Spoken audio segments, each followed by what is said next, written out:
so many comments and so much of advice. Sometimes it surprises me at the insights that you bring to the table, and truly as a learning organization we need to learn by every single event, every single person, every single comment and every possible opportunity in front of us. Let me first take the comment made by several shareholders regarding Reliance mobile stores and having people there who can support silver citizens or senior citizens to learn about technology in a very simple and friendly way. For me personally, there is no better icon on learning about technology and the future than my respected mother. At 80 plus, and I have the good fortune to live with her, and occasionally on Sundays I do take her out for lunch.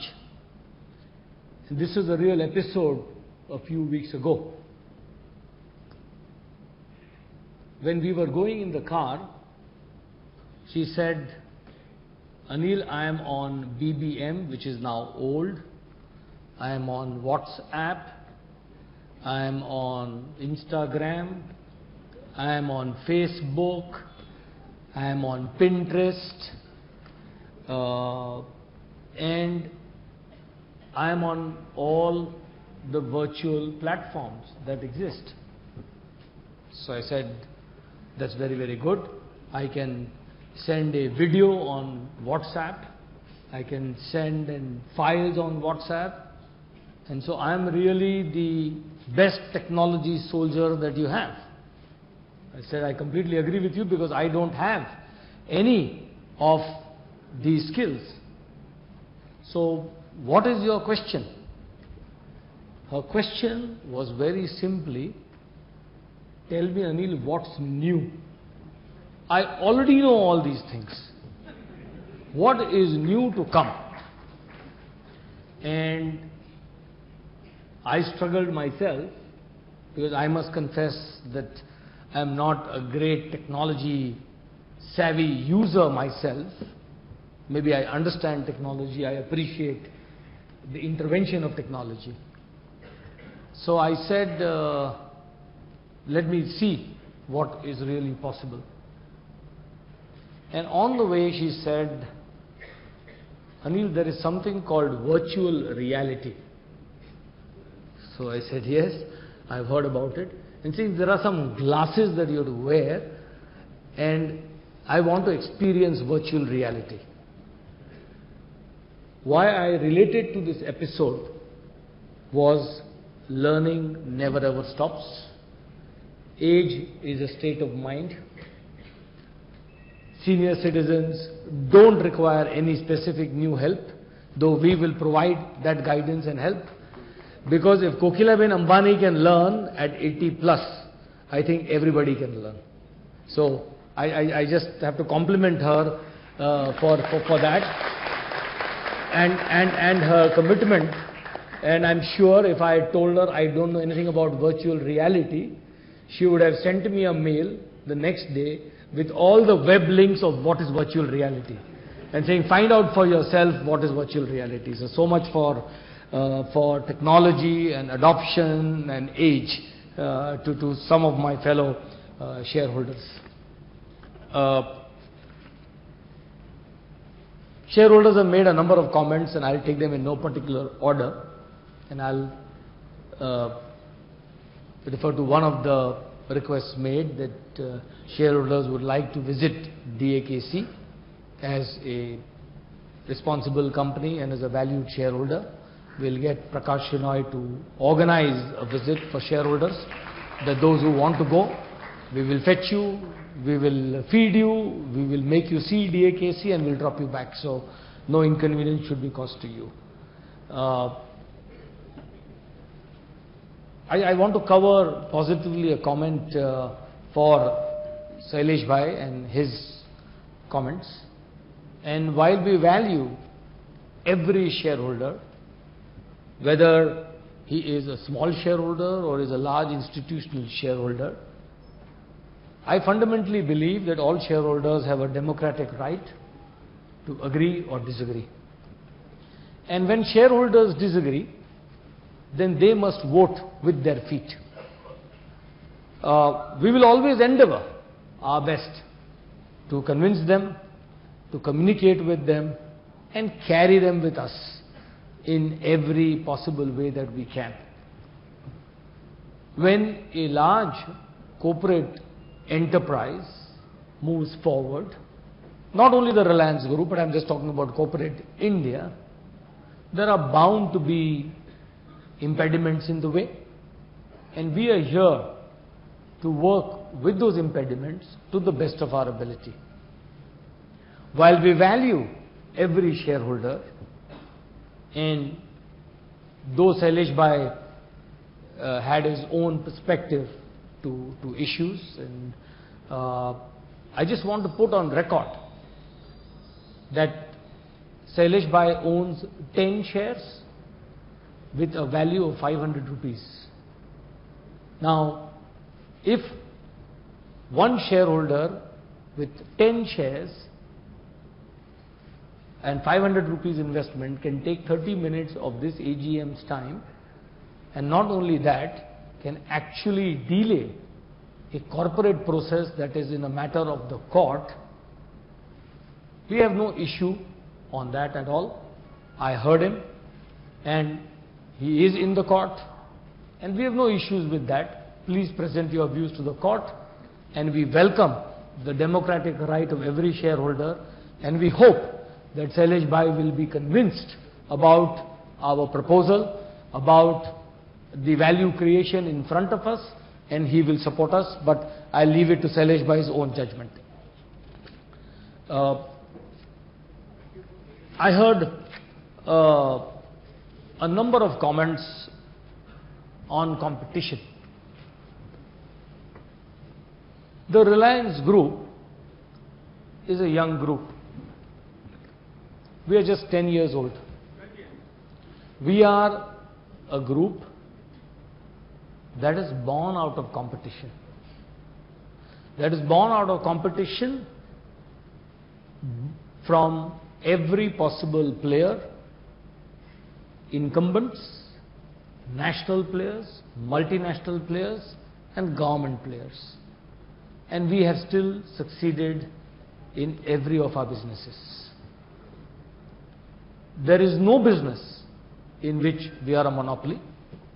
There is no business in which we are just one or two players. There is every business that we are 5, 10, 15, 20, 30 players, depending on the industry structure. So, in the words and the teachings of my late father, in every adversity, please look for opportunity. Do not be afraid of anything that looks red, because it could turn green at some stage. Why do you think it will permanently remain red? Looking at the future for Reliance Communications, we have a multi-pronged strategy to be present, to be viable, to be counted, and earn our rightful place in the pecking order of the telecom sector.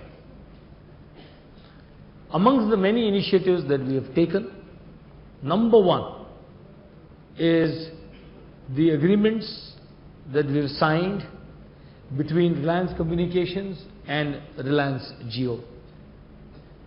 For all practical purposes, as one of the shareholders mentioned,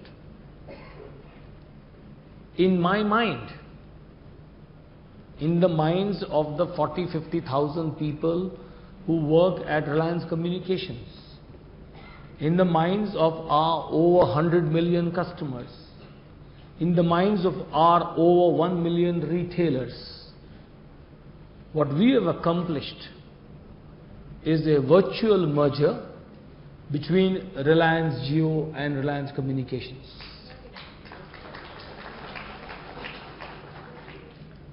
Our spectrum is shared, our network is shared, our fiber is shared, our towers is shared, our voice is shared, and every effort to reap synergies, every effort to lower cost, to be capital light has been achieved.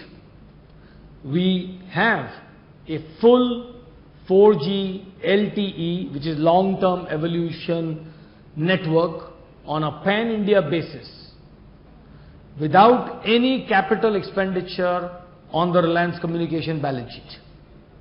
So the entire capital expenditure has not been borne by us. We have shared and traded our spectrum, and we have the ability to really offer world-class, what I call as gold standard 4G LTE services.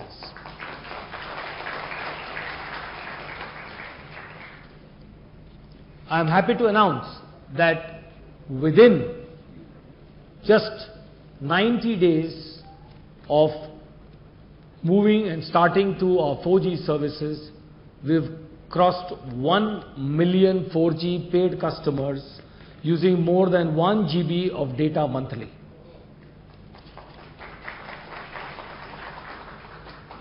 The second initiative after the virtual consolidation between Reliance Jio and Reliance Communication has been really the role that we have played in the telecom market to be consolidator. Most people imagined that we will be consolidated. That means we would be acquired by somebody. What we have done is, we have done the reverse. We have turned consolidator. The first consolidation exercise we made was to agree to acquire Sham Systema's assets, and to a shareholder who commented on spectrum, the spectrum is a long duration spectrum, valid for more than 20 years. It is 4G spectrum, and it is precious spectrum in the lower band, which is capital efficient and gives high quality service to customers. Following that, and we hope that that process will come to a close shortly in terms of a full formal merger, we then looked at the sector and we then proposed the largest ever consolidation in the Indian telecom industry, creating a formidable operator with the second largest holding of spectrum, which is the Aircel transaction. The merged company will be pan-India 4G, 3G and 2G, and we will be amongst the top operators in over 12 important cities across India. We will have an asset base of 65,000 crores and a net worth of 35,000 crores. Since there are two companies, they are basically two organizations, a combination would mean a dramatic contribution to cost synergies and also to revenue synergies. Current independent estimates done at the time of the announcement was that the capex and opex synergy value alone will be 20,000 crores in net present value as of today. Reliance Communication will own 50% of the new company. We will be as active as we are today. So to any thought that Reliance Communication is selling out to Aircel or Aircel is selling out to us, both are furthest from the truth. From a reality perspective, we are the third largest mobile operator on combination between Reliance Communication Wireless, Aircel and MTS. And we are very, very sure and clear that we will create long-term shareholder value.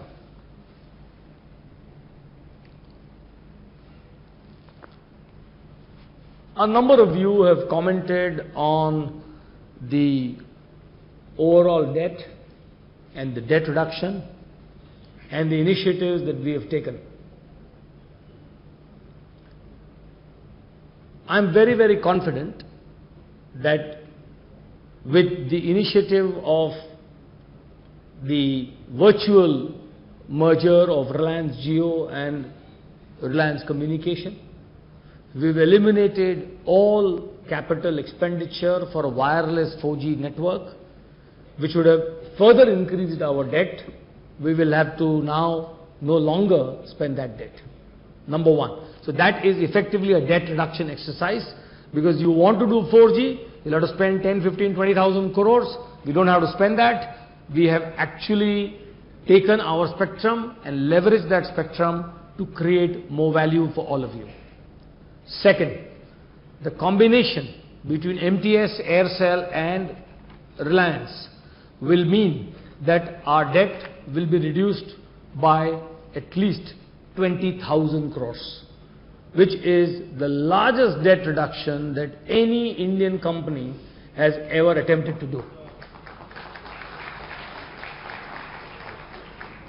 3, we are at an advanced stage on the monetization of our tower business, and you will hear good news shortly. And I expect that when we meet in a year from now at the next AGM, you will see a transformed Reliance Communication. You will see us as a leader in the mobile space, a leader in 4G, a leader in terms of our debt, our interest costs, and the value that we have created for shareholders. Let me assure you, and I am confident, that the next time we meet in a year from now, my target is that you could see a debt reduction, and I call it reduction, though it could be a decimation of debt by more than 75% of our existing debt.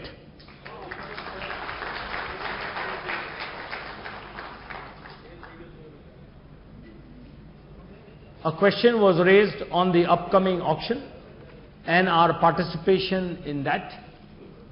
Clearly, what you've seen is the auction will begin shortly, and we have all the spectrum that we need. As I said, we have the second largest spectrum portfolio in the country, and we have the 2G spectrum, the 3G spectrum, the 4G spectrum, we have the spectrum sharing and trading with Reliance Jio.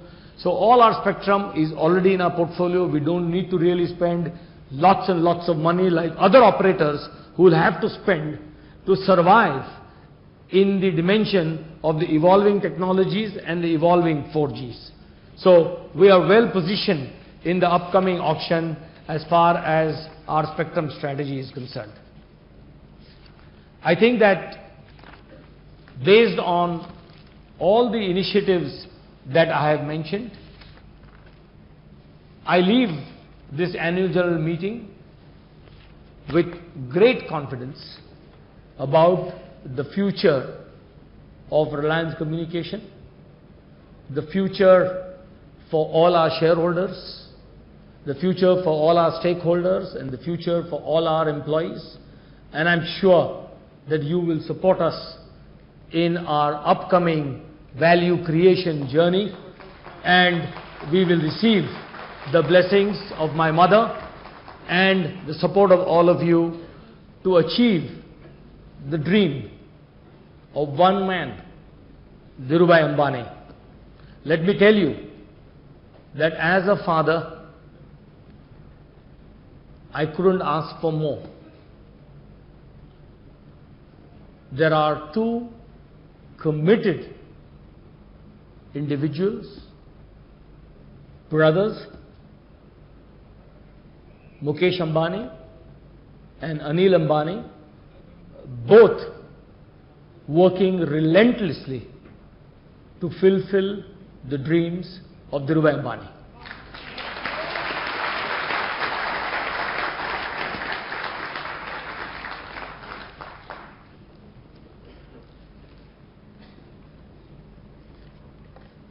As required, the company has provided e-voting facility to all the members of the company from September 24 to September 26, 2016.